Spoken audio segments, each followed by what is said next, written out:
Jesus, I would say no doubt lived as a person, but to the extent of what he did, I'm not sure. If he comes walking into where I work, shows me the signs of the stigmata and tells me he's the Son of God, I might start believing. I don't believe in God, first of all.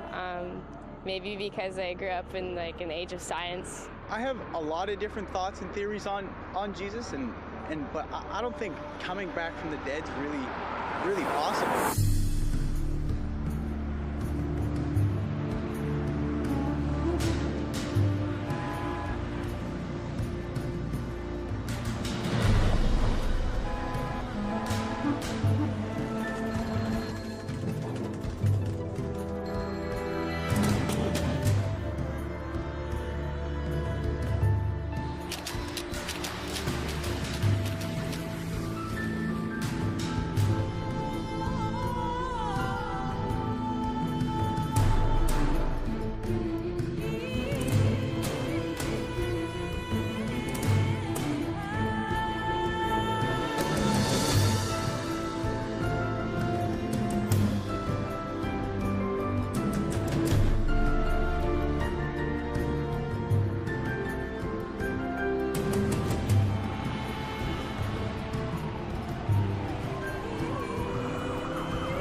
I just thought the idea of an all-powerful, all-loving creator of the universe was just an absurd idea on the surface of it. It wasn't even worth my time to check out. As far as Jesus was concerned, I thought that if he existed, and I wasn't sure whether or not he ever did, he was probably a nice guy, he was probably an excellent teacher, but he certainly wasn't the Messiah, and he certainly wasn't the Son of God.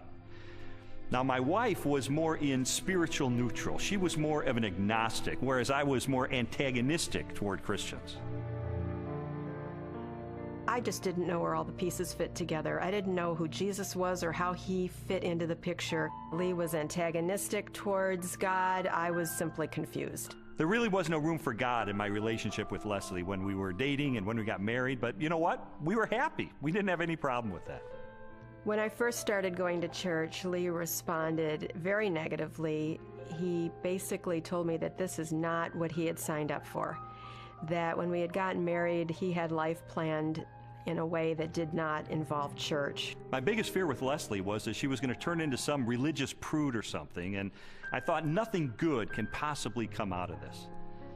But even though I had all these negative ideas of things that were going to happen, in the ensuing months I began to see positive changes in her character and in her values and the way she related to me and the children. And it was winsome and it was attractive. And so when she invited me to go to church with her on January the 20th of 1980, I thought, you know what, I'm going to go. Get her out of this cult, you know, that she's gotten involved in. He did go in with his reporter's notebook so he could take notes and try to find the scandal. Well, the pastor gave a talk that day called Basic Christianity, and he just systematically laid out what it is that Christians believe. And my mind was blown because I had all these misconceptions, and he really did straighten me out on a lot of things. And I remember walking out that day saying two things. First of all, I was still an atheist. He didn't convince me that day that God exists. But secondly, I realized if this is true, this has huge implications for my life. Lee's approach was very different from mine. Mine was mostly a heart issue. I wanted to know that God was real, and the way that was real for me was experientially. And for Lee, it was more about documentation, about being able to have facts that proved it true. Well, I was a journalist, so there was really no problem with me picking up the phone and calling a scholar and saying, hey, I'm Lee Strobel, I'm with the Chicago Tribune. I'd like some background information about the New Testament. And so I would do that, and I thought it was going to be so easy to expose the fallacious thinking behind Christianity. But as it turned out, it took me almost 2 years of my life to investigate these issues. It really was, in a sense, the most exciting story I'd ever pursued as a journalist. I think, unfortunately, because the documents, the New Testament and specifically, were written so far after Jesus' death, that it's really hard to say. I don't know of myself that it was real. I was not there, but people were there at that time. So their account of things that happened back 2,000 years ago has been passed down. As an attorney, I rely on evidence. And so, you know, it would be tough to get evidence at this late date. Well, I began my investigation by looking at the gospel accounts. How did I know that the New Testament was telling me the truth when it talked about Jesus? Now, obviously, I didn't accept the New Testament as being the inspired Word of God. I certainly didn't accept it as being inerrant. But what I had to accept it as being, which it undeniably is a set of ancient historical documents. And I knew that historians had criteria that they could apply to determine whether or not these documents are trustworthy. So those are the kind of people who I pursued. I went after the heavy hitters. I went after the expert witnesses who could help me sort through these issues. J.P. Moreland, Biola University. Mark Strauss, Bethel Seminary. Craig Blomberg, Denver Seminary.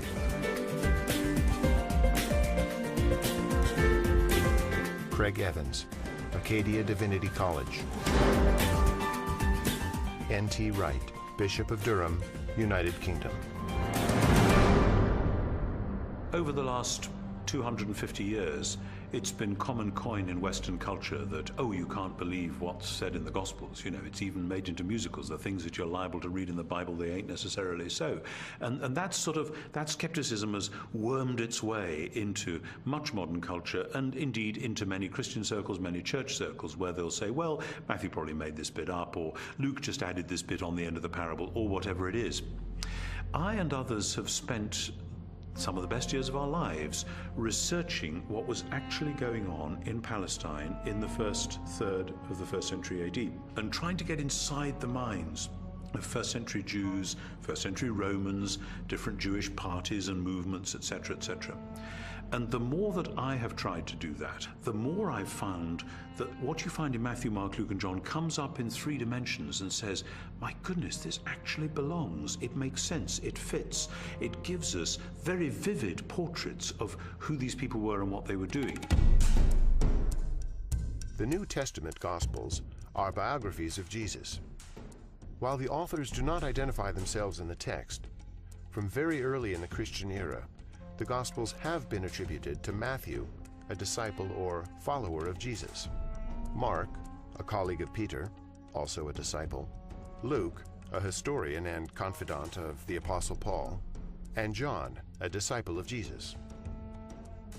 Both Matthew and John were among the 12, Jesus' closest followers, and constant companions throughout his ministry. They would have personally observed most of the events they described in their Gospels. Mark and Luke were also contemporaries of Jesus and wrote their biographies based upon information provided by many eyewitnesses.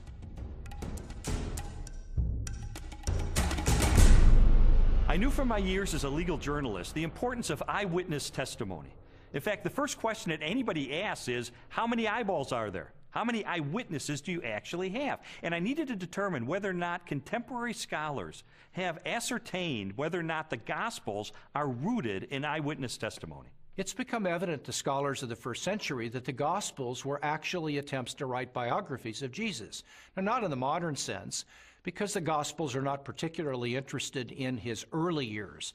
But when it comes to Jesus' adult life and his activities, these are biographies. They're very clearly attempts by eyewitnesses to describe exactly what Jesus said and did, and the consensus of New Testament scholarship has moved in that direction.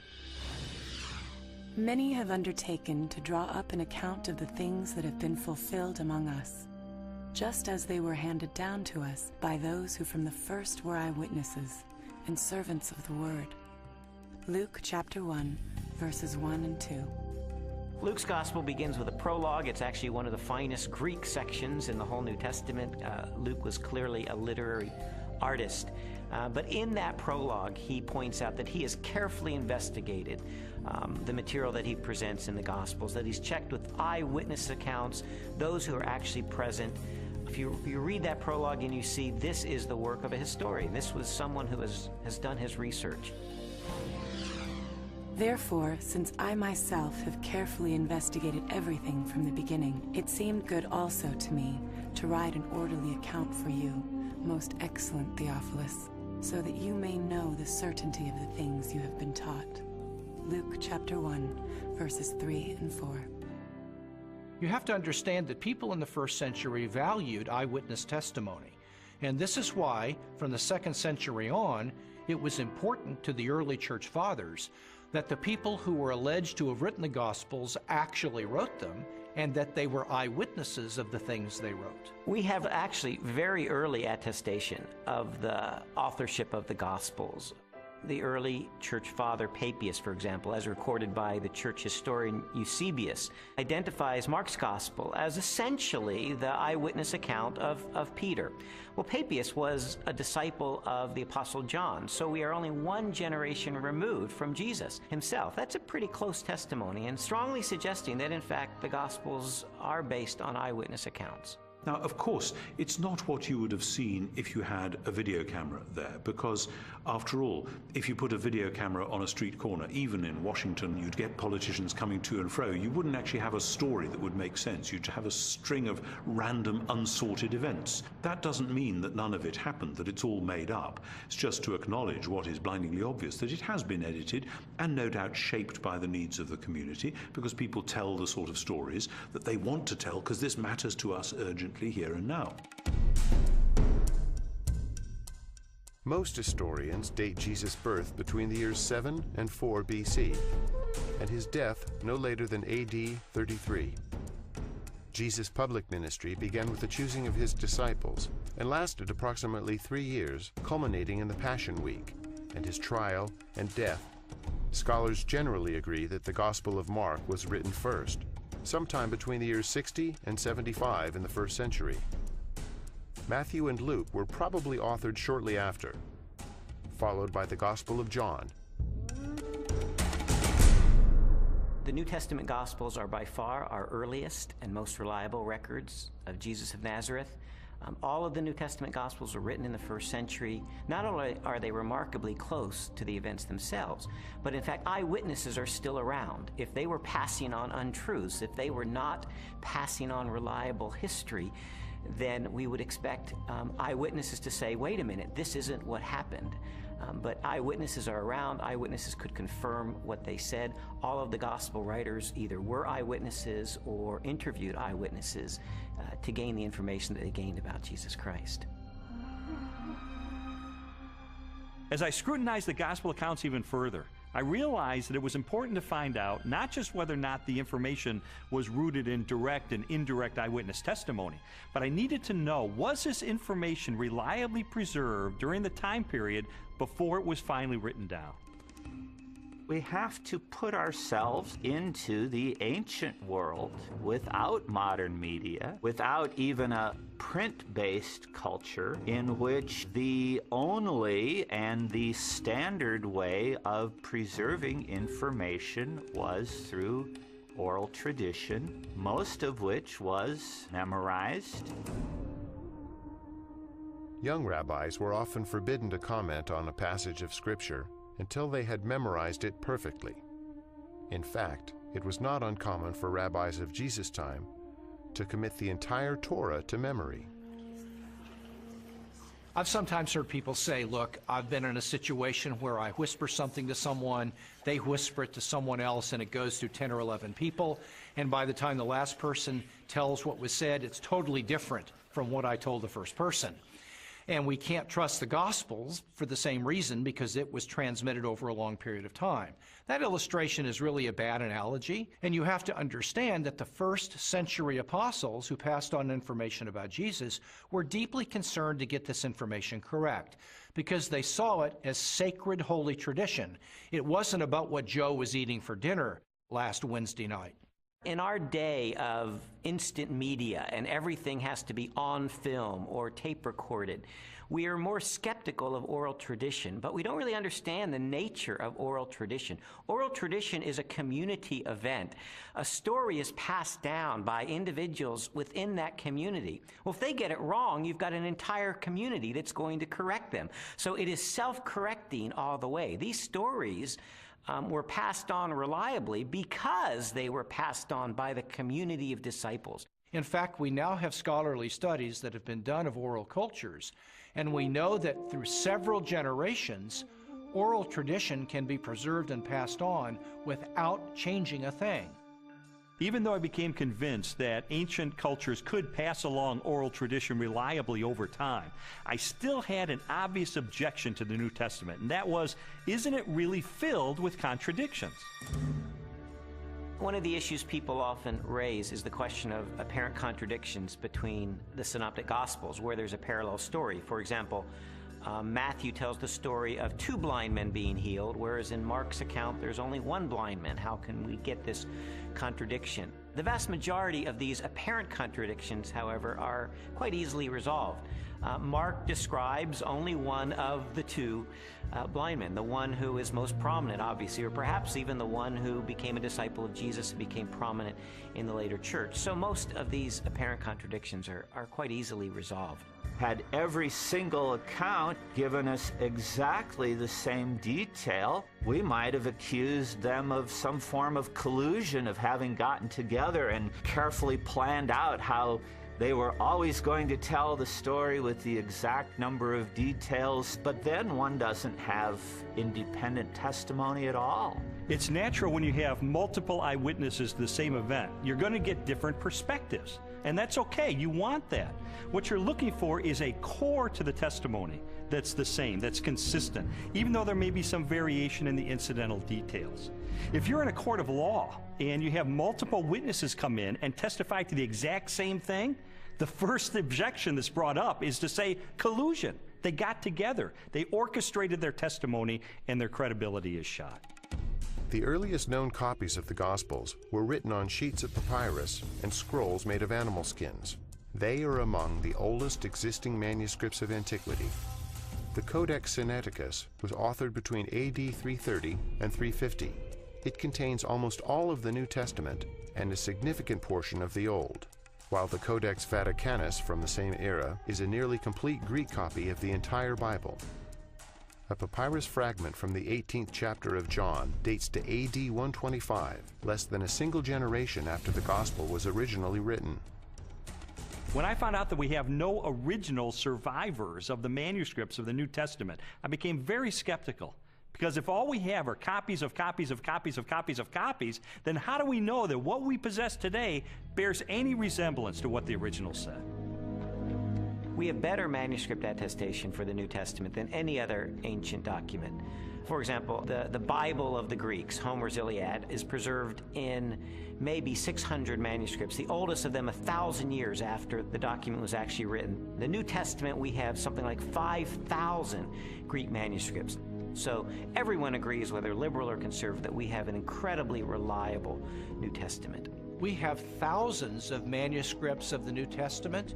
We also have virtually the entire New Testament preserved in the quotations of the Church Fathers in the first 4 centuries, so that if we had no copies of the New Testament, we could reconstruct the New Testament from quotations from the early Church Fathers. Following the pattern of my investigation, my next step was to determine whether or not there was any evidence outside the New Testament that corroborates what the New Testament tells us. Jesus, of course, wasn't the emperor of the Roman Empire. He wasn't some autocrat that had conquered half of the world, but he did leave an impact in his own environment and created a movement that grew from there. And there is a remarkable amount of documents and corroboration. Josephus refers to him. The Roman historian Tacitus refers to him. Suetonius, the political writer, refers to him. Critics refer to him. And so it's like a stone thrown into a pond. The ripples go out and everywhere are felt. It's a very impressive record taken as a whole. In AD 93, the Jewish historian Josephus published his work, Antiquities of the Jews. Scholars generally agree that the following text accurately records Josephus' record of Jesus. Now there was about this time Jesus, a wise man, for he was a doer of wonderful works, a teacher of such men as received the truth with pleasure. He drew over to him both many of the Jews and many of the Gentiles. When Pilate, at the suggestion of the principal men amongst us, had condemned him to the cross, those that loved him first did not forsake him. and the tribe of Christians, so named for him, are not extinct to this day. In a court of law, the rebuttal case is an opportunity for the other side to present their evidence. Well, in recent years, there's been a proliferation of books and articles about the so-called Gnostic Gospels.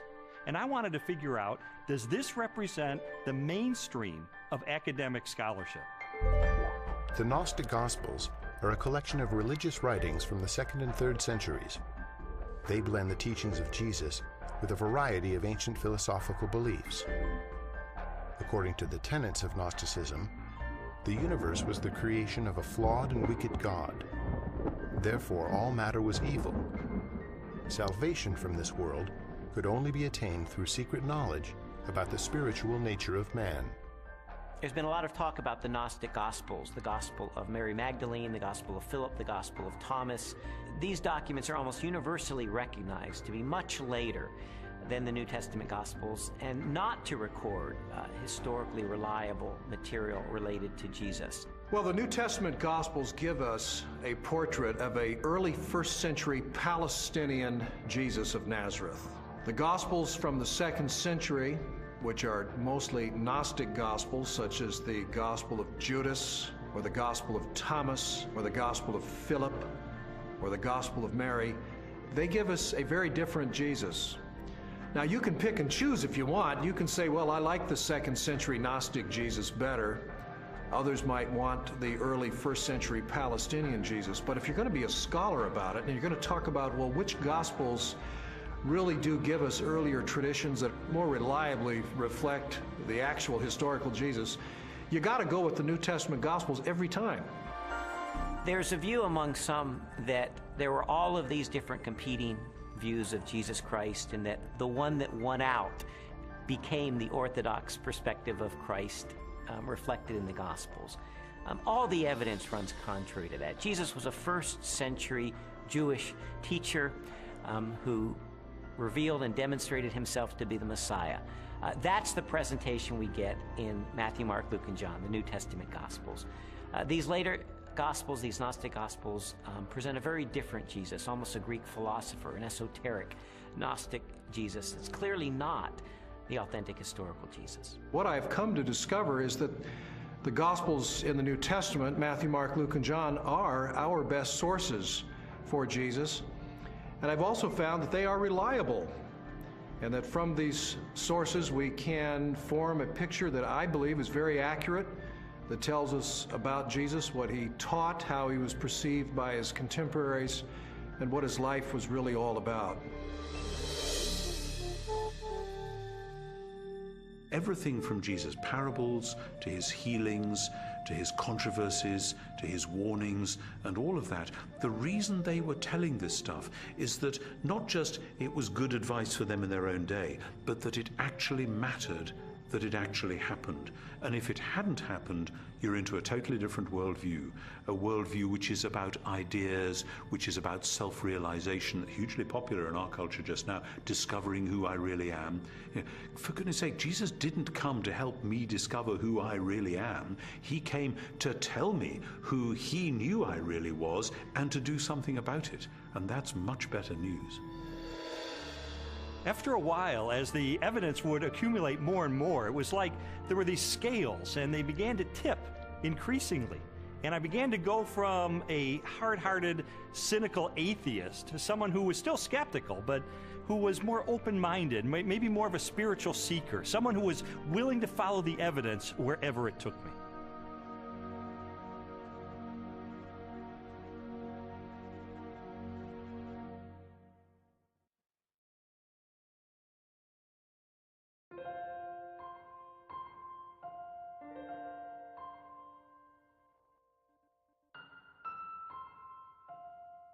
This whole time I was on this investigative journey, Leslie and her friends behind the scenes were praying because they knew that I was checking in the evidence. I was looking into these issues for myself, and they just wanted me to be open-minded about the evidence that I found. I was feeling like my whole world was opening up into something new and way more exciting and fulfilling than what we had been on. And it was that frustration of trying to help him to recognize that that was the case. Well, Leslie tried several things during this period to try to spur me on in my investigation. It didn't help very much. For instance, she would leave Bible tracts around the house, or she would take a Christian book and highlight certain passages and leave it open on a coffee table, things like that. And it really didn't help, and I told her it was not helping, and she understood that. But I think sort of the whole time she was holding her breath, because this was not a very smooth investigation. He would take 2 steps forward, 3 steps back. Sometimes it looked like he was really getting it, and other times he would just turn into an angry, frustrated person again. And so it was a very frustrating time for both of us. I believe Jesus was a real person. I believe he did live. I guess there are some exaggerations in the Bible, I'd have to say. I don't believe we'll ever know if Jesus was really what everyone thinks he is. I think it's a lot of folklore. I think it's a lot of historical misrepresentations. I think it's a lot of wishful thinking. But I don't think we know, and I don't think we'll ever know, and I don't think there's any way to prove what has been claimed about Jesus for all these years. The biographies of Jesus in the New Testament gave me a lot of information about him. But Christians were saying that he is the Son of God. That's a huge step to take to believe that. And so I sought out more scholars so I could pose to them this question: who was Jesus?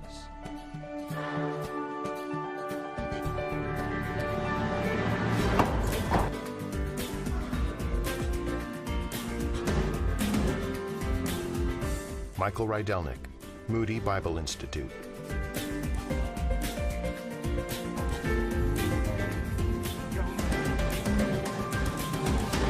Ben Witherington, Asbury Seminary.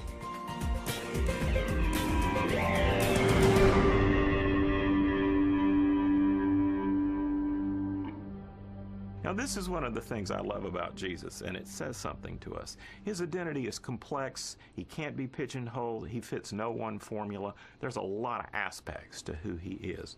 But always, he presents himself as a challenge to the status quo, to preconditioned thinking about what Son of God, what Messiah must be. He's carving out his own niche. He's doing his own thing like a great and creative artist. He is not simply replicating anything from the past. He is taking bits and pieces of prophecies and ideas and wisdom literature and law and you name it, and he's made a whole new gumbo. And he's serving it up, and people don't know what to think. He goes in a synagogue and says some of this stuff, and they go, wow, a new teaching, and with authority. Shazam! Amazingly, people say, you know, no one teaches like him because he spoke with his own authority. Our sages, our rabbis, always taught that you have to teach in the name of someone else. You know, Rabbi so-and-so says in the name of Rabbi so-and-so. That's the way rabbis were taught to teach. Yeshua came and said, you've heard it said, but not what my rabbi taught me, but I say unto you. And he would clarify, even overrule in some ways, the Old Testament law. Well, this law was given by God himself, for Jesus to say, I am the authoritative interpreter of the law. I am the one who has come to fulfill the law. That's an extraordinary claim, a claim to essentially the authority of God. The Spirit of the Sovereign Lord is on me, because the Lord has anointed me to preach good news to the poor. He has sent me to bind up the brokenhearted, to proclaim freedom to the captives. Isaiah 61:1. It's interesting because when Yeshua went into the synagogue, that was the passage he read. And he says, this day, this verse is fulfilled in your hearing. And basically he's saying, I'm the servant that's described here. I'm the one who fulfills this. Philip comes to Jesus and asks him to show us the Father, and Jesus says, the one who has seen me has seen the Father. Jesus clearly presents himself as the self-revelation of God. Those who meet Jesus are, in fact, meeting God. When Jesus is brought before Caiaphas, the high priest, and some of the Sanhedrin members that have gathered the evening that Jesus is arrested, they're trying to find incriminating evidence, they're trying to find incriminating testimony, and they're not doing real well. And finally, the high priest asked Jesus directly, tell us plainly, are you the Messiah, the Son of God?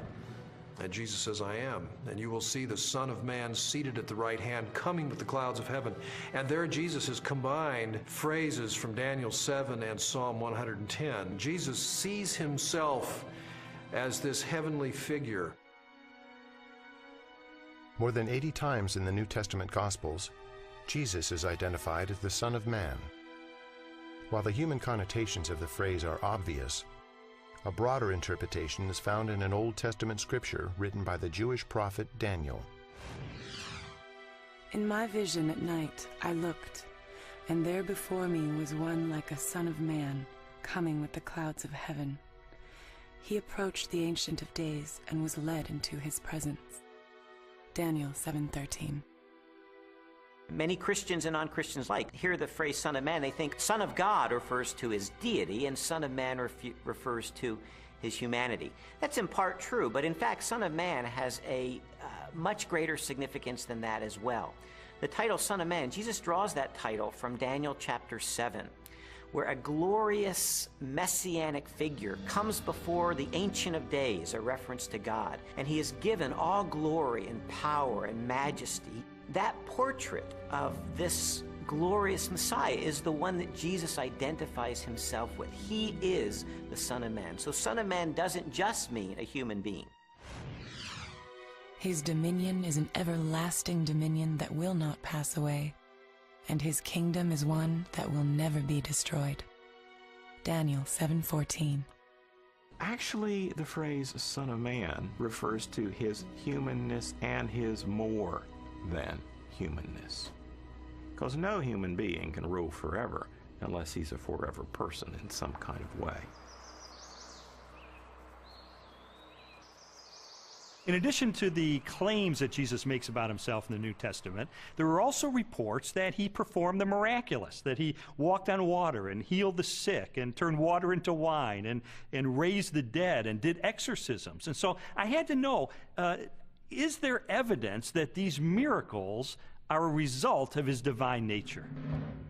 Jesus' contemporaries, that is, people who liked him, people who were indifferent, neutral, and people who opposed him, all acknowledged he did extraordinary things. Now, of course, the people who liked Jesus and believed in him and followed him said Jesus did these powerful works because of the Spirit of God. People who opposed him would say, well, I admit he does these amazing things, but it's because the devil is helping him. The Talmud actually speaks of some of these things. In some of the passages that deal with Yeshua, it has him as a magician. And why do they describe him as a magician? It's not flattering. There's a historical recognition here that when Yeshua came, he did miracles, just as Isaiah 35 indicates in the Messianic age. When the Messiah comes, he'll be able to make the blind see and the lame walk. The New Testament Gospels record at least 40 separate miracles performed by Jesus during the course of his ministry. They include healings, exorcisms, mastery over nature, and even raising of the dead. Christian theology has always held that these miracles are part of a total picture that displays the attributes of God himself: unlimited power, total knowledge, ever-present, unchanging, eternal. There's no question that the biographies of Jesus describe him as a worker of mighty deeds.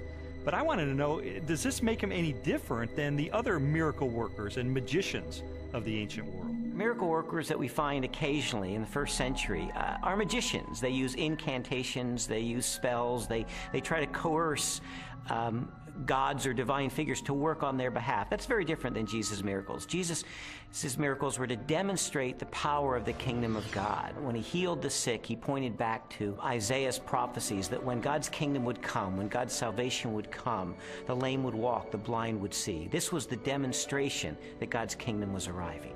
He's an exorcist. You don't find any of those in the Old Testament. People were not looking for messianic exorcists. He carves out his own niche. He reveals his identity in his own way. It becomes clear that he is somebody who can take on the powers of darkness himself and win. What kind of person is that? And he doesn't have to use recipes and formulas like other ancient exorcists. He can just call the demon by name and that boy's out of there. One of the most astonishing things that Jesus did was when he claimed to forgive sins. In Mark's Gospel, chapter 2, a man is brought to him, a paralyzed man, and the crowds around him are expecting Jesus to heal him. But instead, the first thing Jesus said is, your sins are forgiven. Only God forgives sins. Now, some might say, well, Jesus may have been forgiving sins on behalf of God. But in fact, that's not the way his listeners understood him, because immediately the religious leaders responded to that. Who is this that forgives sins? Only God forgives sins, they claim. But Jesus claims the ability to forgive sins. And that to confirm that he has that authority, he then heals the man. And so a very obvious question arises. That is Jesus the Messiah, the Christ, the Anointed One, the one sent by God to be the Savior of Israel and the world? Christians told me that there are dozens and dozens of ancient prophecies contained in the Old Testament of the Bible, and that they predict the coming of this Messiah, and that Jesus, against all mathematical odds, fulfilled those prophecies. And I thought, this is a little bit like the fingerprint evidence you see in a court of law. I remember covering one particular case where the murderer went through the purse of the victim, and he left one thumbprint on the cellophane wrapper of a package of cigarettes. And it was that thumbprint that led to his conviction for murder. And I thought, in an analogous way, could it be that these ancient prophecies are sort of like that thumbprint on the cellophane? Do they create a thumbprint that only Jesus Christ in all of history manages to match?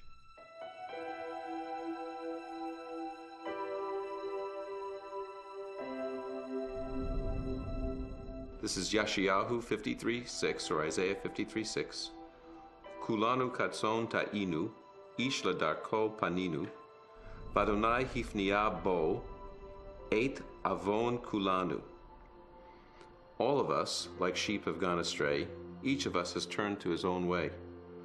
But the Lord has laid upon him the iniquity of us all. I had a friend who wrote this out on a piece of paper. He typed it up on his computer without any verse notations.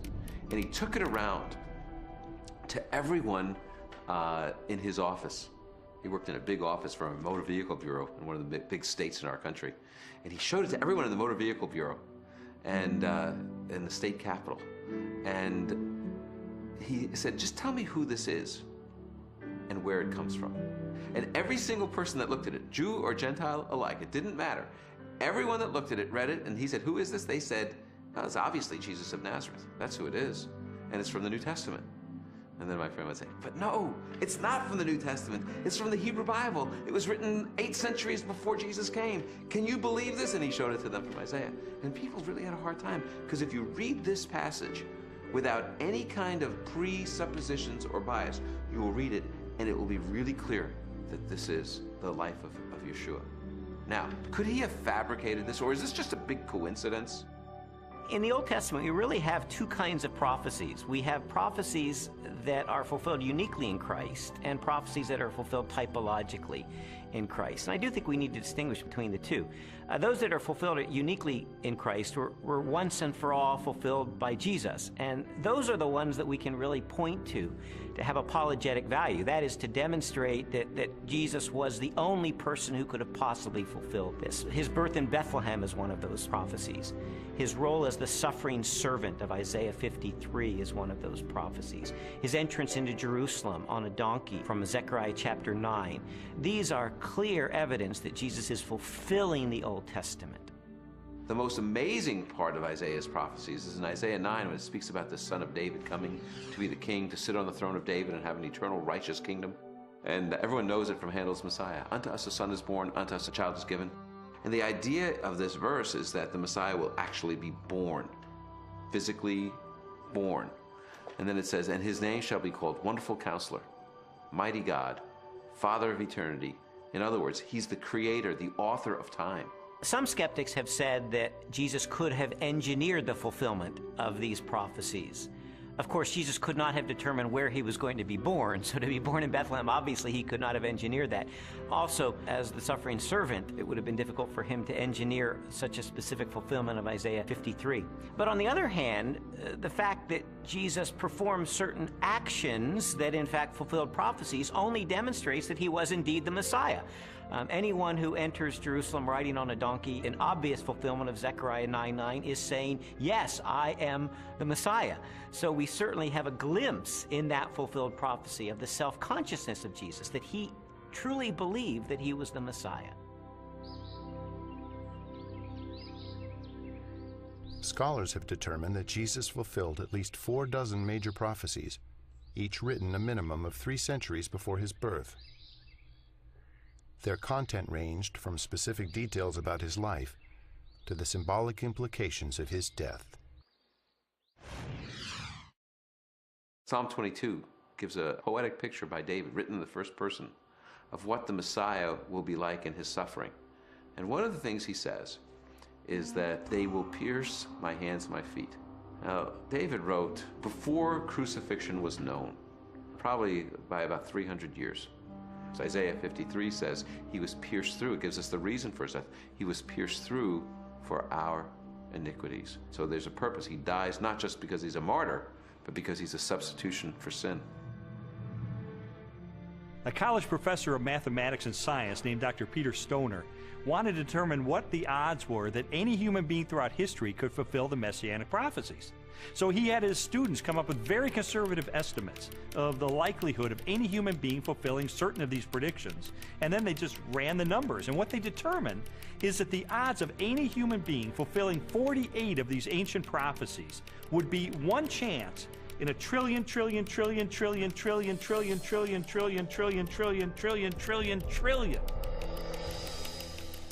It is mathematically virtually impossible. To me, just as significant as all of those unique prophecies that were fulfilled in Christ is the complete drama of the Old Testament. The fact that the Old Testament is the story, the narrative of God's redemptive movement, his movement to deliver and save humanity. And Jesus is the climax of that movement. He is the climax of salvation history, the one who brings it off to fulfillment. You read the Old Testament, it's building, building, building. Jesus arrives on the scene and he is the fulfillment. And he recognizes himself clearly as the climax of God's plan of salvation for all humanity.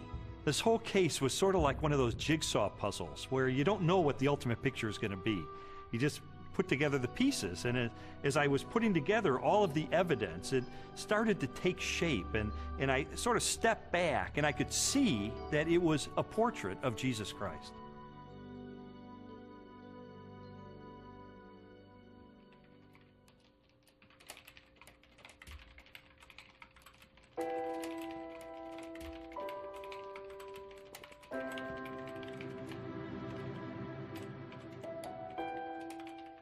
This was not just an intellectual journey. There was a very real emotional component to this, because I would find things along the way that would challenge me and my worldview on a very deep level. And I would recoil from it, and I wouldn't want to believe it. And I mean, there were so many reasons why I didn't want there to be a God, because I did not want to be held accountable for my life. I didn't know at the time why Lee was so angry. I thought it was just being stubborn. He says, after coming through it, that it was conviction. It seemed that the more Leslie's values were changing and her character was being transformed and the way she related to me and the children was changing, it would highlight the contrast with my life. I was feeling fearful and angry as well that he was being affected by it in the way that he was. I mean, the truth is, I felt like I was losing Leslie. She was being pulled away from me into this Christian subculture. I didn't fit in there. I'm the atheist. I'm the skeptic. And yet I felt like she was being pulled away, and I loved her. I didn't want to lose her. And it got to the point where I was so angry over the whole thing. One day I just reared back and I kicked a hole in our living room wall, just out of rage over the situation. It was a very ugly scene right in front of Leslie, right in front of our little girl. They were crying, and I didn't want to lose her.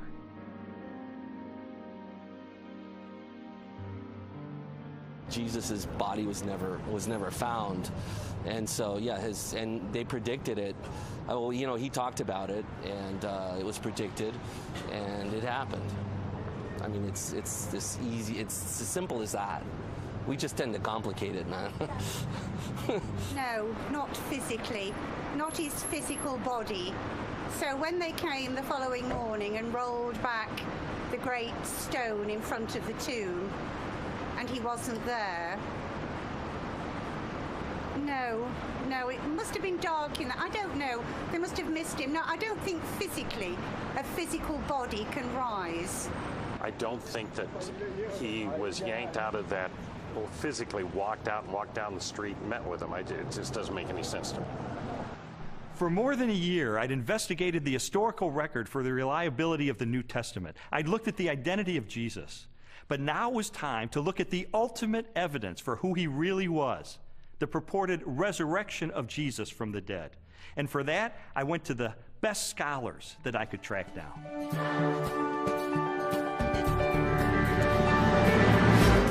William Lane Craig, Biola University. Gary Habermas, Liberty University.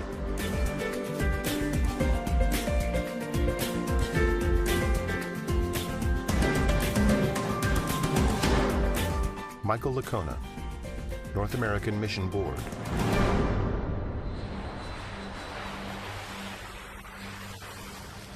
You see, while Jesus was on earth, he made some really radical claims. He claimed to be the uniquely divine servant of God, and he claimed that the only way that we could get to God would be through him. Now, I submit to you that if one of your professors made some claims like that, you would think that he or she was a few French fries short of a Happy Meal. Those are some really audacious claims. Well, a lot of Jesus critics responded to him the same way that you or I would respond to someone making those claims today. Oh yeah, pal? You really think that's who you are? Well, tell you what, why don't you show it to us? Why don't you give us a sign? Show us a miracle or something. And Jesus said, well, I'll give you one miracle, one sign, my resurrection from the dead. The resurrection of Jesus really is the pivotal event of history.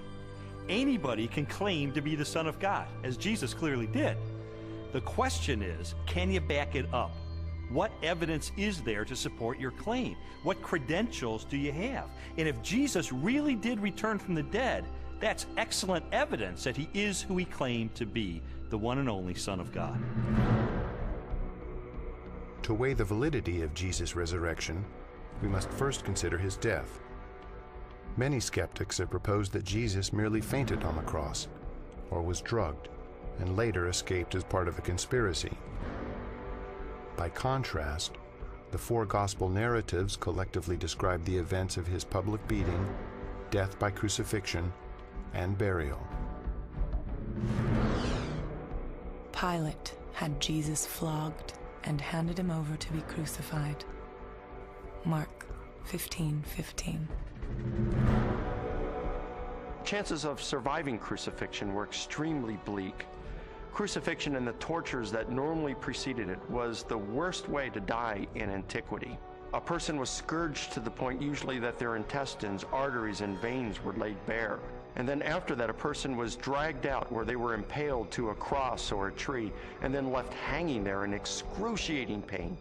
In fact, the word excruciating comes from the Latin, out of the cross. Jesus was being tried and executed as a rebel leader. Now, in the Roman army, if you were responsible for looking after one prisoner of war, even if he was a rather insignificant prisoner of war, if you let him get away, your life would be forfeit in place of his, and life was very cheap. If you were looking after the execution of a rebel leader and you let him get away, you're in deep trouble. You're not going back home to your wife and kids. No way. Game over. The Romans were very, very good at killing people. They specialized in it. They prided themselves on it.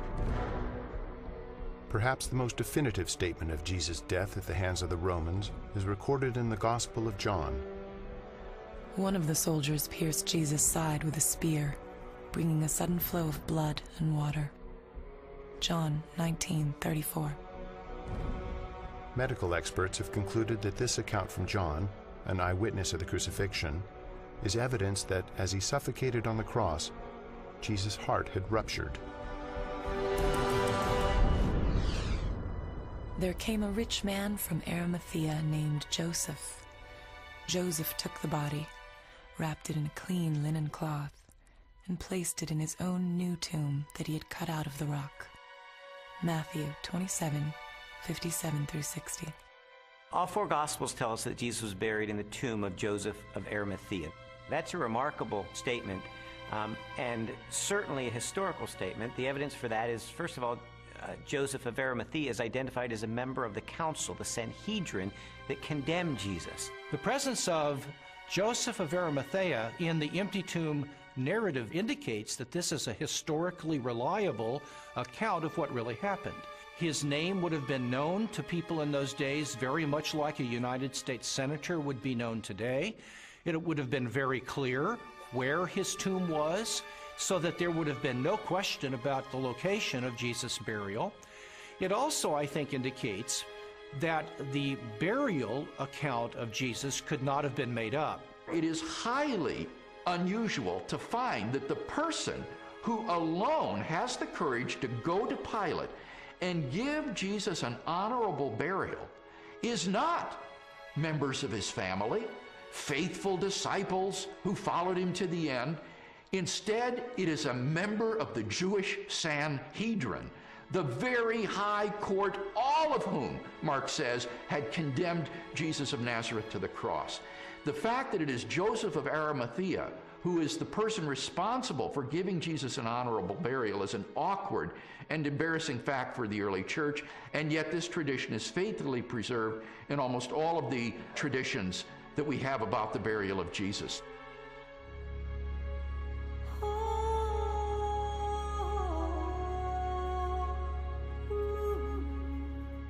If Jesus really was killed by the Romans, if his body really was buried in the tomb of Joseph of Arimathea, then the next focus of my investigation became obvious. On the first Sunday after the crucifixion, was the tomb of Jesus Christ really empty? On the first day of the week, very early in the morning, the women took the spices they had prepared and went to the tomb. Luke 24:1.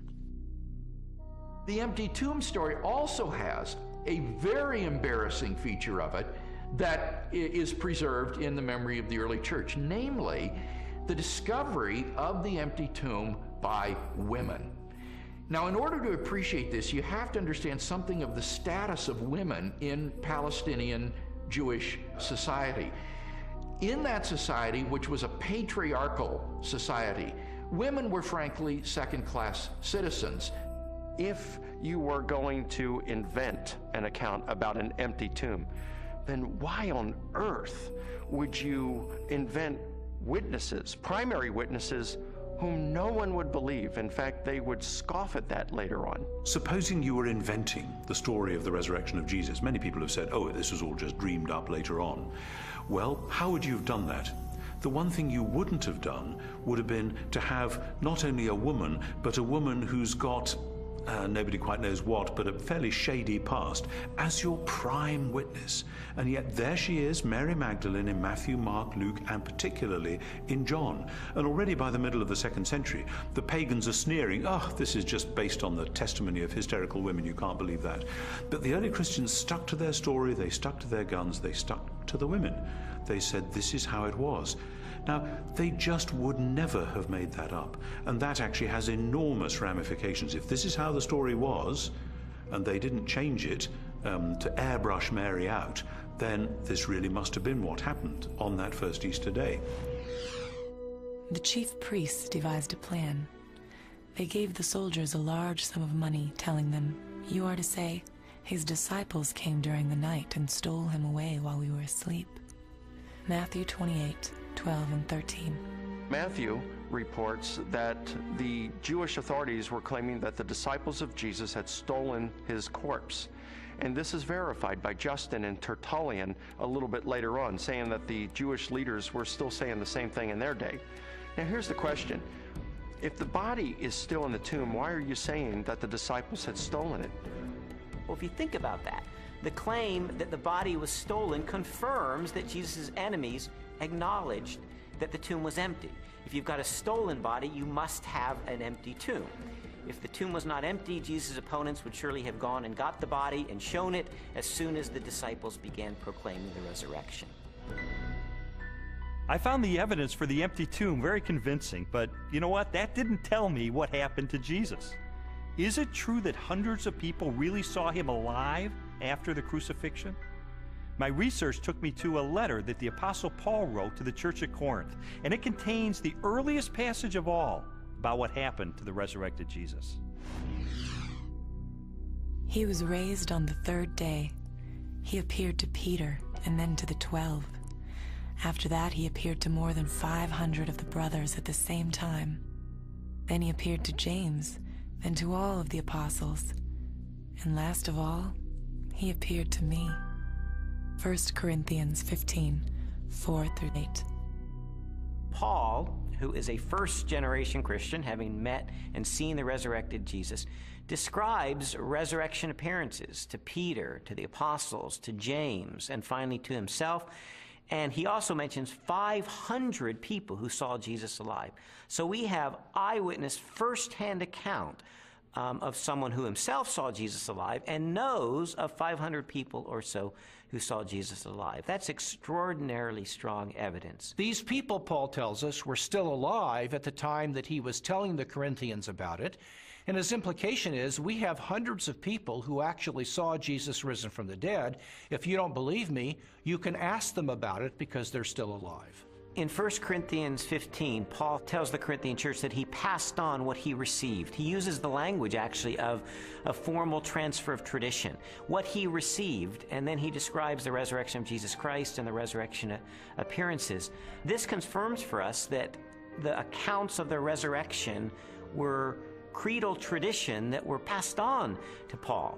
So if 1 Corinthians was written in the early to mid-50s of the first century, these traditions were much earlier than that, going back to the period of Paul's conversion in the 30s.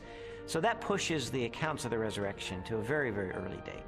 Paul seems to think that the best argument for this text is that he received it from trustworthy persons. I gave you what I was given. The answer's right. I went to the right people. And critics believe that Paul got this material. Generally, they say he received it in Jerusalem about 35 AD. First of all, he's early. He's writing within 20 to 35 years of the purported event itself, because he's quoting from a creed, an oral formula, tradition that predates the writing of the New Testament, for which most scholars date to between 3 to 5 years of the crucifixion itself. 1 Corinthians 15, 3-7 provides evidence that belief in the resurrection was already present among Jews within 2 to 3 years after Jesus was killed. That means that the resurrection stories aren't something that evolved over 30, 40, 50 years after the crucifixion of Jesus. So we have the empty tomb, we have the eyewitnesses, we have the early accounts. The question is, are there any other additional facts, circumstantial evidence, to support the resurrection?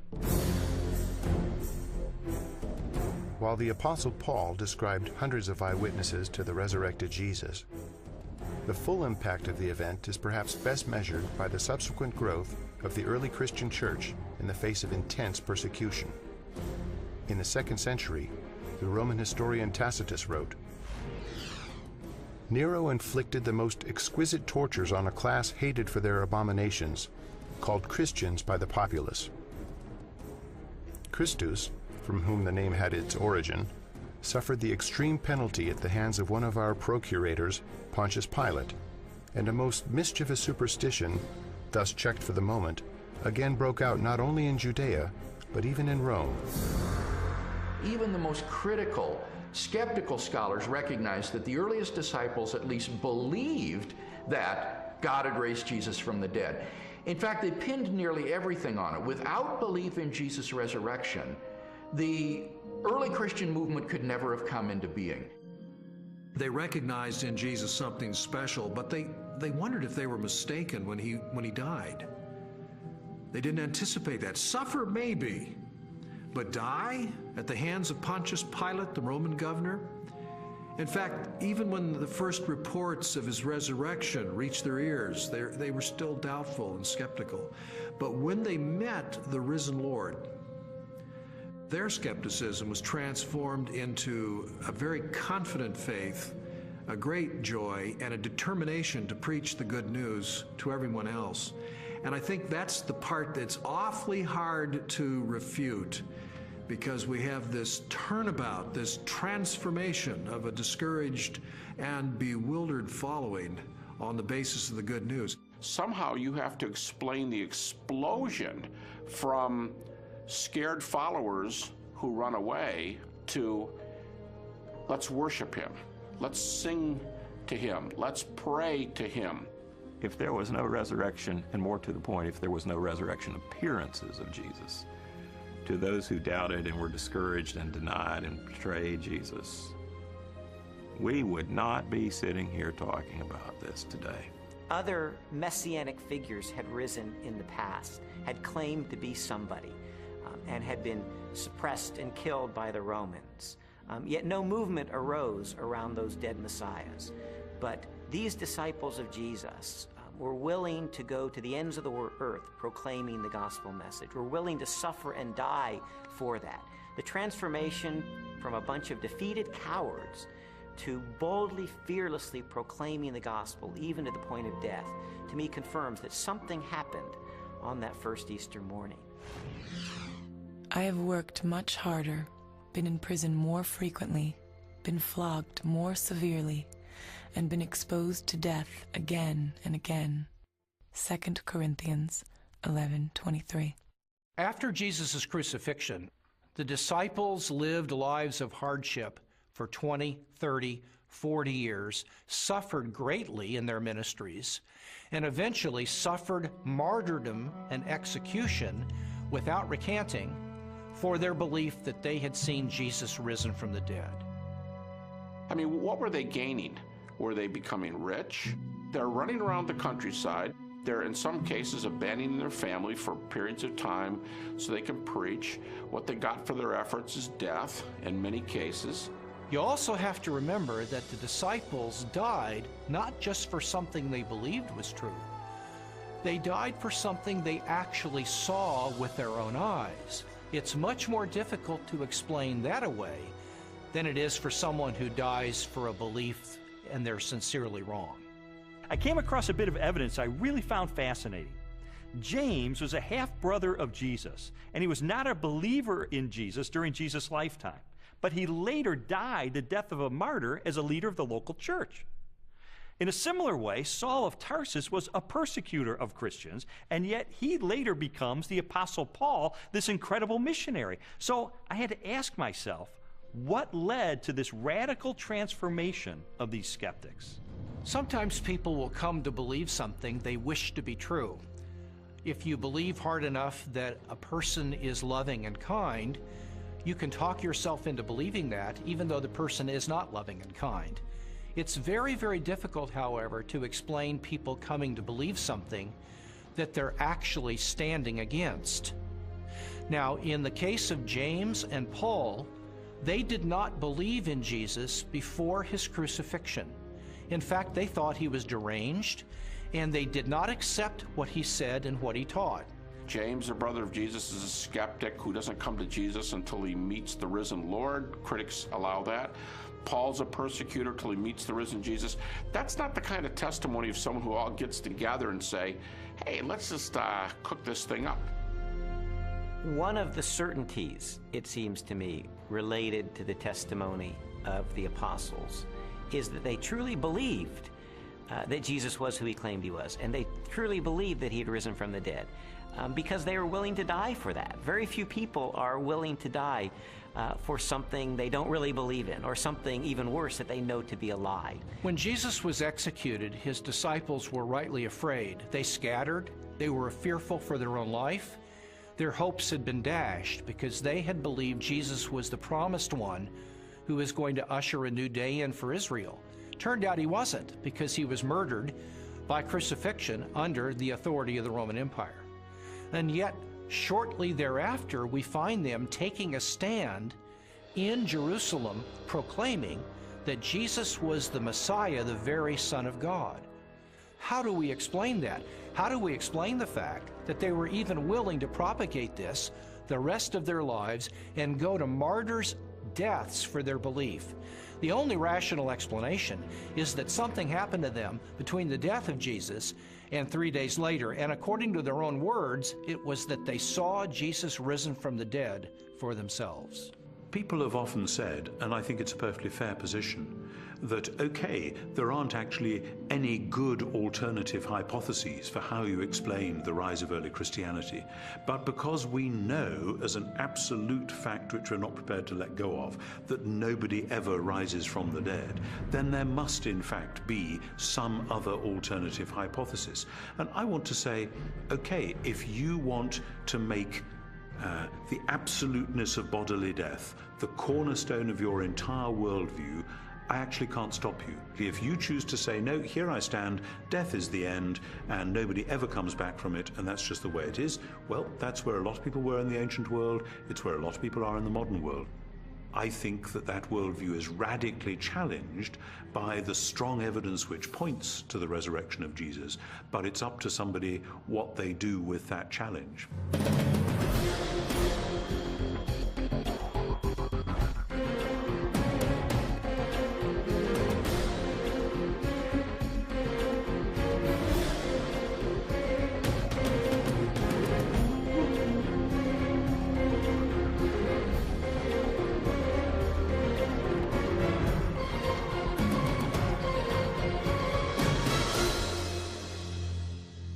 The evidence accumulated over time until November the 8th of 1981, which is sort of when I reached a critical mass.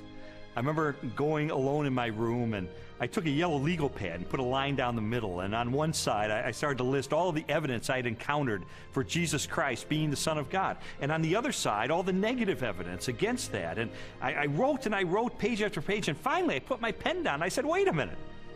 In light of this avalanche of evidence pointing toward the truth of Christianity, it would require more faith for me to maintain my atheism than to become a follower of Jesus Christ. And so that's the moment that I decided, consistent with the evidence, the most logical, the most rational step I could take was a step of faith in the same direction the evidence was pointing, and put my trust in Jesus. And after I did that, I thought, you know, maybe Leslie would like to hear about this.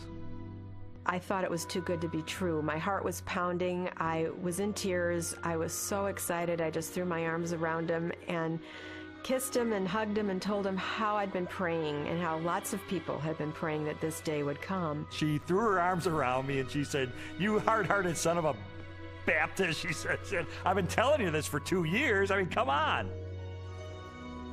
And that began a transformational process for me, where over time my philosophy and my attitudes, relationships, parenting, worldview, all of that began to change over time for good, really for good.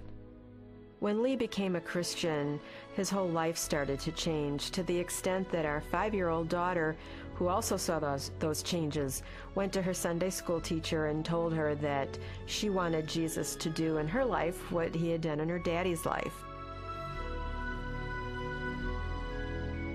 Jesus said, "You shall know the truth, and the truth will set you free." And you know, that's my story. It was someone who said, I'm going to investigate this stuff with an open mind, let it take me wherever the evidence will take me. And what I discovered in the end is Jesus made the claim that he is the truth, that everything hinges on his identity. In fact, everything hinges on the resurrection, because anybody can claim to be the Son of God. If Jesus really did return from the dead, then he is who he claimed to be, and that changes everything. But what about your own journey? I'd really encourage you, if you've never done it, to investigate the evidence for yourself, but make 3 resolutions up front. Number 1, make it a front burner issue in your life.